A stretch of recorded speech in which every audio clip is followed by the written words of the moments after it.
नमस्कार साथियों, स्वागत है आपका ऑनलाइन स्टडी ग्रुप में। सामान्य अध्ययन की विशेष श्रृंखला के अंतर्गत आज की क्लास में भौतिक विज्ञान विषय के अंतर्गत दो महत्वपूर्ण चैप्टर को कंप्लीट किया जाएगा।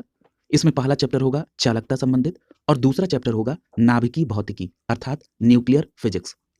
याद रखिएगा, जो पहला चैप्टर चालकता है, यहाँ से कुछ स्पेसिफिक पोर्शन है जहाँ से आपकी परीक्षा में सीधे प्रश्न बनते हैं, उनको कवर किया जाएगा। और जो दूसरा चैप्टर है नाभिकीय भौतिकी, ये बहुत महत्वपूर्ण चैप्टर है। यहाँ से प्रश्नों की संख्या विगत वर्षों में बढ़ी है। दूसरी बात, यहाँ पर कुछ कैलकुलेशन भी पूछे जाते हैं, जैसे अर्ध आयु से संबंधित, उनको भी बिल्कुल आसान तरीके से कवर किया जाएगा। तो चलिए प्रारंभ करते हैं चालकता चैप्टर से। इसमें जो सबसे पहला प्रश्न आपसे पूछा जा सकता है वो ये कि किसी भी ठोस पदार्थ में जो विद्युत चालकता है वो किसकी संख्या पर निर्भर करता है। तो याद रखिएगा, ठोस पदार्थ में विद्युत चालकता मुक्त इलेक्ट्रॉनों की संख्या पर निर्भर करती है। याद रखिएगा, धातुओं में यह संख्या बहुत अधिक होती है। यदि आपसे यह पूछा जाए कि विद्युत का सबसे अच्छा चालक कौन है, तो आपका जवाब होगा चांदी। चांदी के बाद जो अन्य धातुएं हैं उनका एक क्रम है, उसके बाद तांबा है, फिर सोना है और उसके बाद एल्युमिनियम है। ये क्रम से याद रखेंगे। अगला देखिए, अगले प्रश्न में बताया जा रहा है कि जो विद्युत चालन धातुएं हैं, इनके अतिरिक्त द्रव और गैस में भी विद्युत चालकता पाई जाती है। अब ये किसके द्वारा होती है? ये धन और ऋण आयनों के चलने से द्रव और गैस में विद्युत चालन होता है। क्लियर है? ये दोनों बातें अंतर याद रखेंगे। अगला देखिए, अगला है अतिचालकता। यदि हम अतिचालकता के लक्षण की बात करें तो इसका लक्षण है शून्य पारगम्यता। क्लियर है?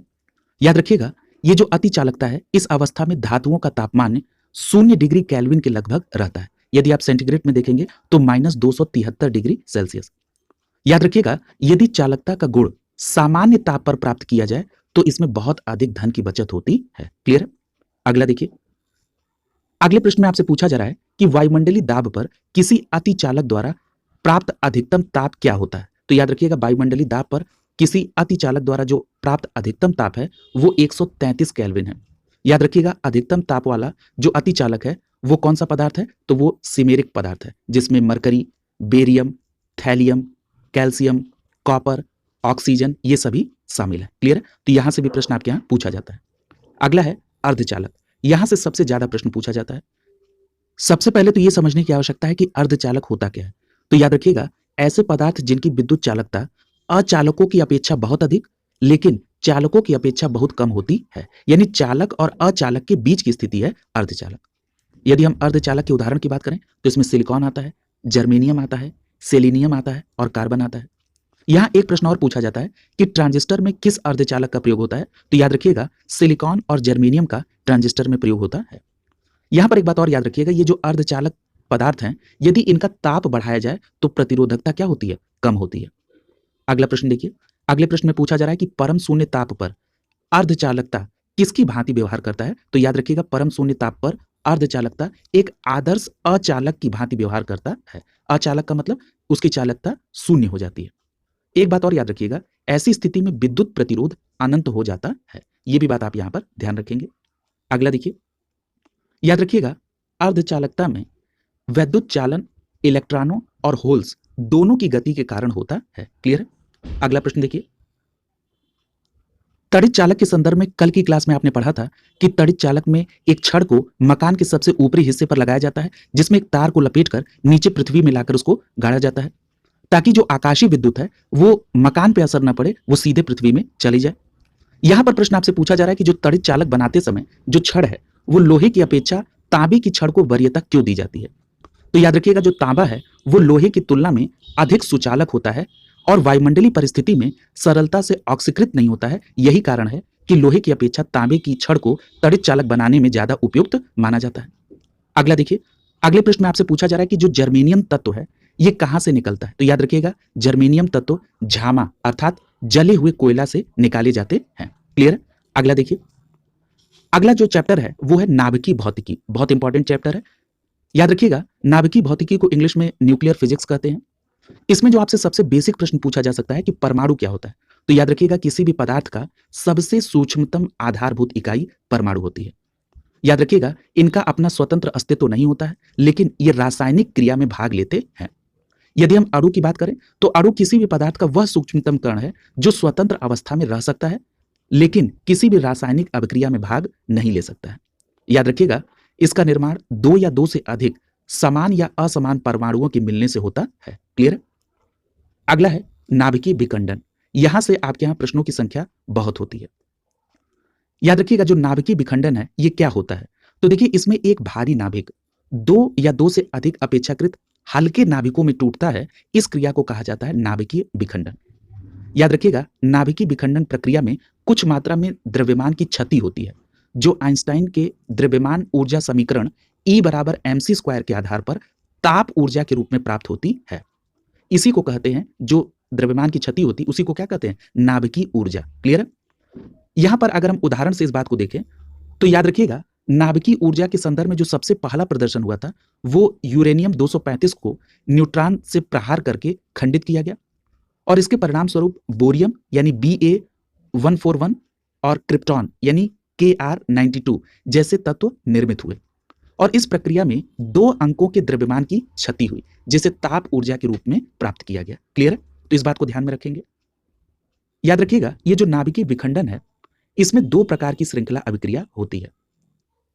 पहली श्रृंखला अभिक्रिया का नाम है नियंत्रित श्रृंखला अभिक्रिया, जिसको शॉर्ट फॉर्म में CCR के नाम से जानते हैं, यानी कंट्रोल चेन रिएक्शन। यदि हम इसके उपयोग को देखें तो इसका उपयोग नाभिकीय ऊर्जा के उत्पादन में होता है। याद रखिएगा नाभिकीय रिएक्टर के द्वारा जो नाभिकीय ऊर्जा का उत्पादन होता है ये नाभिकीय विखंडन के नियंत्रित श्रृंखला अभिक्रिया के अंतर्गत होता है। इसमें जो दूसरी श्रृंखला अभिक्रिया है उसको कहते हैं अनियंत्रित श्रृंखला अभिक्रिया, जिसको शॉर्ट फॉर्म में UCR के नाम से जानते हैं। इसका फुल फॉर्म होता है अनकंट्रोल्ड चेन रिएक्शन। यदि हम इसका उपयोग देखें तो याद रखिएगा इसके उदाहरण में आप परमाणु बम को ले सकते हैं, यानी एटम बम बनाने में नाभिकीय विखंडन की अनियंत्रित श्रृंखला अभिक्रिया का भाग होता है। याद रखिएगा परमाणु बम का जो सबसे उपयुक्त नाम है वो है नाभिकीय बम यानी न्यूक्लियर बम। याद रखिएगा परमाणु बम में यूरेनियम 235 और प्लूटोनियम 239 का प्रयोग किया जाता है। यहां एक बात और याद रखिएगा कि रेडियोधर्मिता एक नाभिकीय गुण है। क्लियर है? अगला है नाभिकीय रिएक्टर। नाभिकीय रिएक्टर अर्थात परमाणु भट्ठी। याद रखिएगा ये एक ऐसी व्यवस्था है जिसमें नियंत्रित श्रृंखला अभिक्रिया यानी CCR अभिक्रिया का प्रयोग होता है, यानी कंट्रोल चेन रिएक्शन है। याद रखिएगा नाभिकीय रिएक्टर में ईंधन के तौर पर यूरेनियम 235, यूरेनियम 238 और प्लूटोनियम 239 का प्रयोग किया जाता है। याद रखिएगा यूरेनियम 235 ये प्राकृतिक रूप में पाया जाता है। यदि हम नाभिकीय रिएक्टर में मंदक के तौर पर बात कर लें तो मंदक के तौर पर इसमें D2O अर्थात ड्यूटेरियम डाइऑक्साइड का प्रयोग किया जाता है, जिसको आप भारी जल के नाम से जानते हैं।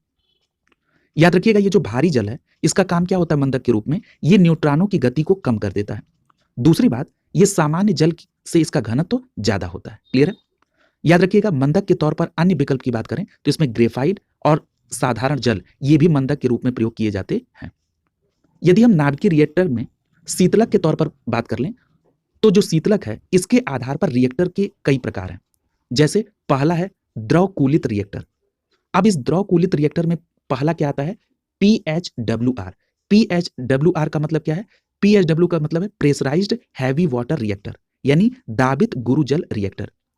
याद रखिएगा ये जो दाबित गुरुजल रिएक्टर है इसमें शीतलक के तौर पर भारी जल का प्रयोग किया जाता है। आप सभी को पता है कि भारी जल का जो निर्माण है वो ट्राम्बे मुंबई में होता है और इसका क्वथनांक क्या होता है, ज्यादा होता है। ये भी बात आप ध्यान में रखेंगे।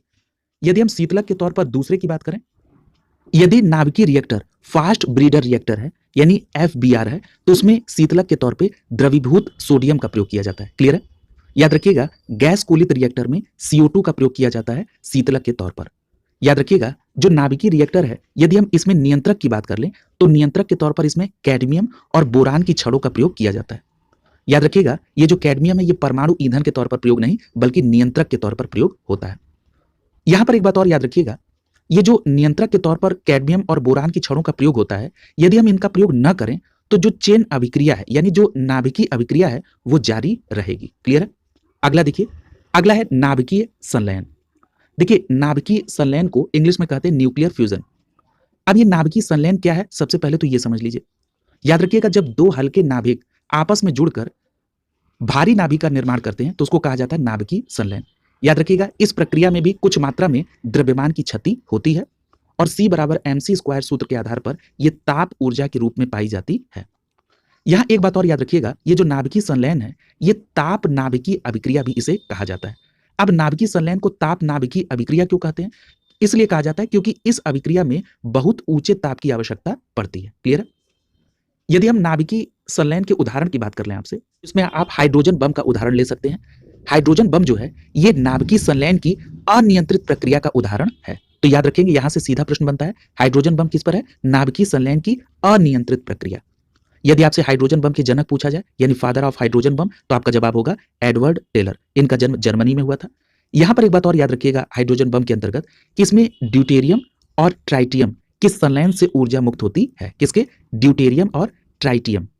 यहां पर एक बात और याद रखिएगा, यदि हम नाभिकीय संलयन के अंतर्गत कुछ और उदाहरण देखें, तो जो सूर्य में अपार ऊर्जा का स्रोत है, यह भी हल्के नाभिकों का संलयन होता है। याद रखिएगा, इसमें हाइड्रोजन के नाभिक संलयित होकर हीलियम का निर्माण करते हैं। क्लियर है? इसके अन्य उदाहरण में आप टोकामैक ले सकते हैं। इसके अतिरिक्त यानी सूर्य के अलावा अन्य तारे भी अपनी ऊर्जा नाभिकीय संलयन और गुरुत्वीय संकुचन से प्राप्त करते हैं। कई बार यह प्रश्न आपसे पूछा गया है। यहां पर एक बात और याद रखिएगा, सूर्य से अपार जो ऊर्जा स्रोत है या तारे जो अपनी ऊर्जा का स्रोत है, ये नाभिकीय संलयन से करते हैं। ये बात किसने बताई थी? तो एक अमेरिकी वैज्ञानिक है जिनका नाम है H.A. बेथे। इन्होंने ये बात बताई थी। क्लियर है? अगला देखिए, अगला टॉपिक है सौर सेल। सौर सेल या प्रकाश बोल्टीय सेल, इसको इंग्लिश में कहते हैं फोटोवोल्टिक सेल। सबसे पहले तो ये जान लीजिए कि जो कृत्रिम उपग्रह है वो विद्युत ऊर्जा का स्रोत है। किससे प्राप्त करते हैं? सौर सेल से। यानी कृत्रिम उपग्रह विद्युत ऊर्जा के लिए सौर सेल पर डिपेंडेंट होते हैं। यहां पर एक बात और याद रखिएगा, ये जो सौर सेल हैं ये सिलिकॉन के बने होते हैं जो सौर ऊर्जा को सीधे विद्युत ऊर्जा में बदलते हैं। क्लियर? यहां एक बात और याद रखिएगा कि प्रकाश बोल्टी प्रक्रिया में दिष्ट धारा विद्युत यानी डीसी यानी डायरेक्ट करंट का जनन होता है। यानी प्रकाश बोल्टी प्रक्रिया में डायरेक्ट करंट का जनन होता है। ठीक है? यहां पर एक बात और याद रखिएगा कि यदि हम बात कर लें सौर तापीय प्रक्रिया की, तो सौर तापीय प्रक्रिया एक प्रौद्योगिकी है जो सूर्य किरणों का उपयोग ताप जनित करने के लिए करती है। क्लियर है? और ये आगे चलकर विद्युत जनन प्रक्रिया में उपयोग होता है। तो यहां पर आपको प्रकाश बोल्टी प्रक्रिया और सौर तापीय प्रक्रिया में अंतर को स्पष्ट याद रखना होगा। जो प्रकाश बोल्टी प्रक्रिया है इसमें सौर ऊर्जा को सीधे विद्युत ऊर्जा में बदला जाता है, लेकिन जो सौर तापीय प्रक्रिया है इसमें सूर्य की किरणों का उपयोग ताप जनित के लिए किया जाता है और आगे चलकर इसका उपयोग विद्युत जनन प्रक्रिया में किया जाता है। क्लियर है? अगला देखिए, आगे पूछा जा रहा है कि वर्तमान समय में विभिन्न तत्वों के रेडियोधर्मी समस्थानिकों का उपयोग किसमें किया जा रहा है? तो याद रखिएगा, इनका प्रयोग नाभिकीय औषधि के रूप में नैदानिक और चिकित्सीय उपचार में किया जा रहा है। किसका? रेडियोधर्मी समस्थानिकों का। अगला देखिए, अगला है थोरियम। देखिए, थोरियम के संदर्भ में आपको ध्यान रखना है कि ये एक नाभिकीय ईंधन है जो भारत में प्रचुर मात्रा में पाया जाता है। यदि क्षेत्र की बात करें तो केरल, झारखंड, तमिलनाडु, आंध्र प्रदेश और राजस्थान के इलाके में थोरियम पाया जाता है। यदि हम थोरियम का मुख्य स्रोत की बात कर लें तो मुख्य स्रोत है मोनाजाइट। याद रखिएगा, प्रति इकाई थोरियम यूरेनियम से 250 गुना ज्यादा ऊर्जा उत्पन्न करता है। यानी ऊर्जा उत्पन्न करने के मामले में बात करें तो थोरियम यूरेनियम से भी ज्यादा ऊर्जा उत्पन्न करता है। यहां एक अंतर और थोरियम का यूरेनियम से कर लीजिए। याद रखिएगा, थोरियम यूरेनियम की तुलना में कम नुकसानदेह अपशिष्ट उत्पादित करता है। आप सभी को पता है कि यूरेनियम अपने अंतिम उत्पाद के तौर पर लेड अर्थात सीसा का उत्पादन करता है। अगला है, याद रखिएगा, क्रोमियम अणु शक्ति से संबंधित खनिज नहीं है। क्लियर है? यहां एक बात और याद रखिएगा कि सभी रेडियो एक्टिव पदार्थ परमाणु ईंधन के रूप में प्रयोग किए जा सकते हैं। अब जो प्रयोग होते हैं उनका नाम देख लीजिए। यूरेनियम है, थोरियम है, प्लूटोनियम है, मोनाजाइट है, बेरिलियम है, रेडियम है, स्टेटाइन है, ट्रिटियम है। क्लियर है? ये सभी किसके रूप में प्रयोग होते हैं? ये सभी रेडियो एक्टिव पदार्थ हैं जो परमाणु ईंधन के रूप में प्रयोग किए जा सकते हैं। इसी के साथ साथ फ्रेंसियम भी है। अगला देखिए, देखिए यहां पर अर्ध आयु से संबंधित जो आपके यहां प्रश्न पूछा जाता है वो यहां पर दिया गया है। प्रश्न में आपसे पूछा जा रहा है कि जो रेडियोधर्मी पदार्थ है उसकी यदि अर्ध आयु 10 दिन है तो इसका क्या अभिप्राय है? क्लियर है? यहां पर आपको 4 विकल्प दिए गए हैं। सबसे पहले आइए समझते हैं कि अर्ध आयु 10 दिन है, इसका मतलब क्या है। तो देखिए, अर्ध आयु 10 दिन का मतलब है कि पदार्थ अपनी मूल मात्रा का आधा हो जाएगा 10 दिनों में। क्लियर है? बिल्कुल साधारण, बिना किसी सूत्र के इस्तेमाल के इसको समझिए। मान लीजिए कि पदार्थ जब अपनी मूल अवस्था में रहा होगा तो वो क्या रहा होगा? 1 रहा होगा। क्लियर है? अब 10 दिन के बाद वो अपनी मूल मात्रा का आधा हो गया, यानी 1 का आधा क्या हो जाएगा? 1/2। फिर 10 दिन बाद वो कितना होगा? अब इस 1/2 का आधा हो जाएगा। तो आपने इस 1/2 को लिखा और फिर इसको इसका आधा किया, तो आधा करेंगे तो क्या आ जाएगा? 1/4 आ जाएगा। यानी अब 10 और 10 20 दिनों में अब ये मूल मात्रा का अब 1/4 बचा हुआ है। क्लियर है? तो ये 20 दिनों में कितना विघटित हुआ, यानी 1 से ये 1/4 हो गया है। तो अगर हम 1 से 1/4 को माइनस करेंगे तो यहां पर 3/4 भाग जो है इन 20 दिनों में विघटित हो गया है, यानी विघटित हुए भाग को निकाल लिया आपने। और यहां पर देखिए जो विकल्प में आपके दिए गए थे वो सभी विघटित होने वाले हिस्से दिए गए थे। जैसे पहला विकल्प है पदार्थों का पूर्ण विघटन 20 दिन में हो जाएगा, तो ऐसा नहीं हुआ क्योंकि विघटित कितना हुआ 3/4 भाग। पदार्थ का पूर्ण विघटन 40 दिन में होगा, ये भी गलत। तीसरा यहां विकल्प सही हो जाएगा कि पदार्थ का जो 3/4 भाग है वो विघटन होगा 20 दिनों में। क्लियर है? अब आप बिल्कुल ये समझ गए होंगे। अब देखिए इसी से संबंधित एक और अगला प्रश्न देख लीजिए। पूछा जा रहा है कि एक रेडियो एक्टिव पदार्थ की अर्ध आयु 4 महीने है। इस पदार्थ का 3/4 भाग क्षय होने में कितना समय लगेगा? यानी इसके 3/4 भाग के क्षय होने का में कितना समय लगेगा? तो अब यहां पर देखिए, यहां पर आप इसको दो प्रकार से सॉल्व कर सकते हैं। क्लियर है? देखिए इस पदार्थ की जो मूल मात्रा रही होगी वो क्या रही होगी? 1 रही होगी प्रारंभ में। अब आपसे प्रश्न ये पूछा जा रहा है कि इस पदार्थ का 3/4 भाग क्षय होने में कितना समय लगेगा?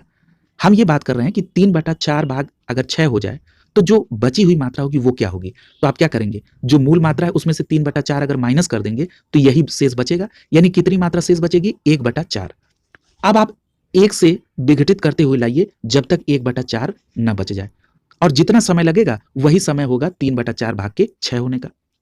आपने क्या किया कि मूल से देखा कि 4 माह लगता है उसके अर्धायु में, यानी एक का अर्धायु क्या हो गया? 1/2 और 4 माह लगा। अब इस 1/2 का आपने फिर आधा निकाला तो वो आ गया 1/4, और ये यहां से मैच कर गया। और इसमें अर्धायु में कितना लगा? 4 माह, यानी 4 माह और 4 माह कितना लगा? 8 माह का समय लगा। इसलिए आपका यहां पर विकल्प सी आंसर हो जाएगा। 8 माह का समय लगेगा इस पदार्थ के 3/4 भाग को क्षय होने में। अब देखिए इसी प्रश्न को आप सूत्र के माध्यम से भी कर सकते हैं। इसको सूत्र के माध्यम से कैसे देखेंगे? देखिए बची हुई मात्रा का एक सूत्र होता है कि ये बची हुई मात्रा जिसको यहाँ पर n से प्रदर्शित किया जा रहा है उसके बराबर में होता है कि 1/2 का पावर n। n क्या है? अर्ध आयु काल है। क्लियर है? अब आपने बची हुई मात्रा यहाँ पर निकाल ली है, कितनी है? 1/4। तो आपने 1/4 लिख दिया बची हुई मात्रा की जगह पर। उसके बाद आपने यहाँ पर देखा कि हम 1/4 को 1/2 के फॉर्मेट में अगर लिखना हो तो आप लिख सकते हैं कि 1/2 की होल पावर 2। और जब बेस बराबर हो गया तो पावर बराबर, यानी n बराबर 2 आ गया, यानी जो अर्ध आयु काल है वो क्या हो गया? 2। तो यहां पर 2 है, और एक अर्ध आयु का जो ड्यूरेशन है वो क्या है? 4 महीने। तो 2 का कितने होगा? 8 महीने। तो आपका यहां पर 8 माह निकल गया। क्लियर है? तो आप दोनों में से जो चाहें, बेसिक तरीका भी है और एक सूत्र भी है, जो आप चाहें वो इस्तेमाल कर सकते हैं। अगला देखिए, अगला है पूछा जा रहा है कि समृद्ध या संवर्धित यूरेनियम क्या होता है?